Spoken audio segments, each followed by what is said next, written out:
여러분 안녕하십니까, 진성호입니다. 과거 장애인 비하 논란으로 홍역을 치렀던 이해찬 더불어민주당 대표가 이번에 또다시 장애인 비하 논란에 휩싸였습니다. 자, 이쯤 되면 병이 아닌가 싶을 정도입니다. 이해찬 대표가 이런 실수, 막말, 망언 논란에 휩싸인 게 한두 번이 아닙니다.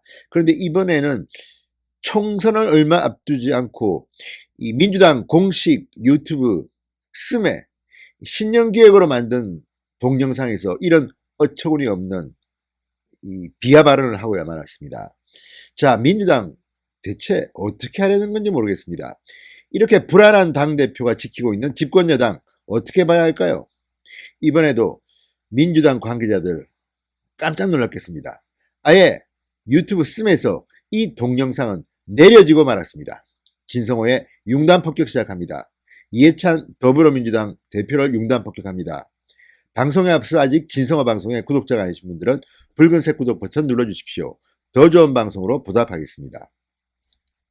자, 유튜브 채널 씀 민주당의 공식 채널입니다. 2020 신년기획 청년과의 대화, 여기에 출연한 이해찬 대표가 장애인 비하 발언 논란에 휩싸였습니다. 자, 이때 출연한 인사는 민주당의 영입 인사 1호 최혜영 강동대 교수였습니다. 자, 최혜영 교수와의 대화에서 이해찬 대표는 이렇게 말했습니다. 나도 몰랐는데 선천적인 장애인은 의지가 좀 약하대요. 어려서부터 장애를 갖고 나오니까. 그런데 사고가 나서 장애인이 된 분들은 원래 자기가 정상적으로 살던 거에 대한 꿈이 있잖아요. 그래갖고 그분들이 더 의지가 강하다는 얘기를 심리학자한테 들었는데 점점점. 자, 이 말은 발레리나의 꿈을 꾸던 최 교수가 23세에 교통사고로 사지마비 척수장애 판정을 받은 뒤 장애 인식 개선 분야에서 이 두각을 나타낸 그런 최 교수입니다. 자, 장애인에 대한 인식을 바꾸는 활동을 해왔다고 이 인재 영입 1호를 띄우면서 이해찬 대표가 이런 말을 한 겁니다. 그런데 이 최 교수를 띄우는 것 자체는 문제가 없겠으나 또 이 과정에서 선천적인 장애인들을 비하했습니다. 선천적인 장애인은 의지가 좀 약하대요. 자, 이 자막에는 상대적으로 의지가 약하대요 이렇게 뽑혔지만 상대적으로란 말은 쓰지 않았습니다. 그냥 선천적인 장애인은 의지가 좀 약하대요 이렇게 썼습니다. 선천적인 장애인은 후천적 장애인보다도 꿈이나 의지가 부족하다 이렇게 해석될 수 있는 말입니다. 자, 이해찬 대표 이게 처음은 아닙니다. 과거에도 장애인 비하 논란은 있었죠. 2018년 12월 28일 민주당의 장애인 대회였습니다. 전국 장애인위원회 발대식에서 이해찬 대표는 이렇게 말했습니다. 정치권에는 저게 정상인가 싶을 정도로 정신장애인들이 많이 있다. 당시 전국 장애인 차별철폐연대 등 장애인 단체들이 크게 반발하고 민주당 당사 앞에서 시위를 하고 난리가 났었습니다. 그런데 이해찬 대표는 이날 영상에서 꿈이 없다고 사연을 보낸 27세 청년에게 꿈은 자기가 자꾸 꿈을 꿀 줄 알아야 한다. 꿈이 없다고 해서 멍하게 살면 안 된다. 그러면서 이런 말을 했습니다. 자기가 뭔가 자꾸 희망을 갖고 노력을 하고 자꾸 친구들과 소통을 하고 독서도 하고 그러면서 자기 꿈을 키워나가야 하는 건지 이렇게 덧붙였습니다. 민주당은 왜 이런 영상을 만들었을까요? 좀 하나마나한 말이고 억지로 말을 만들려다 보니까 이해찬 대표가 이런 망언을 한 것 같습니다. 자, 여러분 기억하십니까? 얼마 전에도 이해찬 대표가 망신을 당한 적이 있습니다. 인재영입 6호입니다. 홍정민 변호사 입당 기자회견에서 이해찬 대표의 딸을 이야기하다가 경력 단절 여성의 아픈 곳을 찔렀습니다. 자, 제 딸과 나이가 같은데 제 딸과는 생각의 차원이 다르다. 우리 딸도 경력 단절 기간에 있었는데 열심히 뭘 안 한다. 그런데 홍 변호사는 아주 열심히 해서 여기까지 왔다. 그러니까 대한민국의 경력 단절 여성들에 대해서 본인의 노력이 부족하다. 그래서 경력 단절이다. 이런 취지로 해석될 수 있는 발언을 해서 물의를 빚었던 적이 있습니다. 저는 크게 문제가 없는 것 같은데도 여성 경력 단절자들은 상당히 화가 났습니다. 사회의 구조적 문제보다는 개인의 노력 부족으로 이렇게 경력 단절이 됐다. 이런 식으로 해석됐습니다. 재밌는 것은 이해찬 대표의 이런 막말이나 망언이 나올 때마다 보수적인 매체보다는 진보 좌파 성향의 매체들이 이 기사를 키운다는 겁니다. 어쩌면 지금 저쪽 진영에서는 이해찬 대표를 빨리 좀 없애버리고 다른 누군가가 왔으면 좋겠다.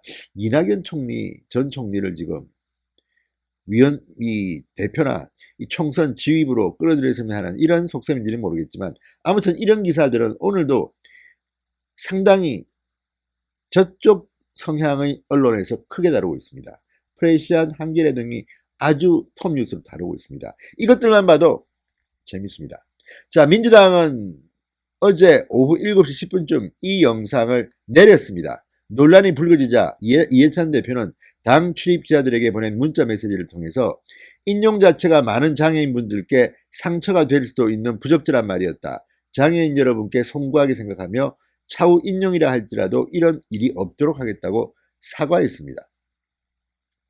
자, 이해찬 대표 이렇게 자꾸만 막말하고 망언하고 부적절한 발언하고 또 사과하고 이게 거듭되면 국민들은 민주당을 집권 여당을 상당히 불안하게 볼 수밖에 없습니다. 자, 오죽하면 이 동영상을 아예 내려버렸겠습니까? 자, 지난해 12월 3일에도 이런 발언을 했습니다. 지지난해죠. 한국 남성들이 결혼 상대로 베트남 여성들을 선호한다. 이런 취지의 발언을 했습니다. 자, 친딘중 베트남 경제부총리를 접견하고 있는 중에 한 말입니다. 한국 사람들이 베트남 여성들과 결혼을 많이 하는데 다른 나라보다 베트남 여성들을 더 선호하는 편이다. 이게 무슨 취향입니까? 여성 취향을 이야기하는 겁니까? 그래서 당시도 상당히 큰 논란이 벌어졌습니다. 이해찬 대표는 일반적인 국민 눈높이의 생각하고 상당히 다른 생각을 하고 있는 것 같습니다. 입을 열면 폭탄처럼 걸어다니는 폭탄이라는 표현도 나옵니다. 너무나도 실수를 많이 합니다. 말실수. 설화.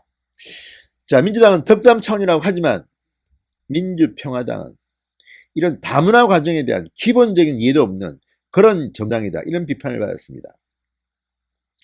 자, 최혜영 교수, 홍정민 박사, 민주당이 인재영이라고 한 여성 인재를 띄우기 위해서 이해찬 대표와 이렇게 대화도 하고 설명도 한 것 같은데 이해찬 대표 이제 좀 내보내지 마십시오.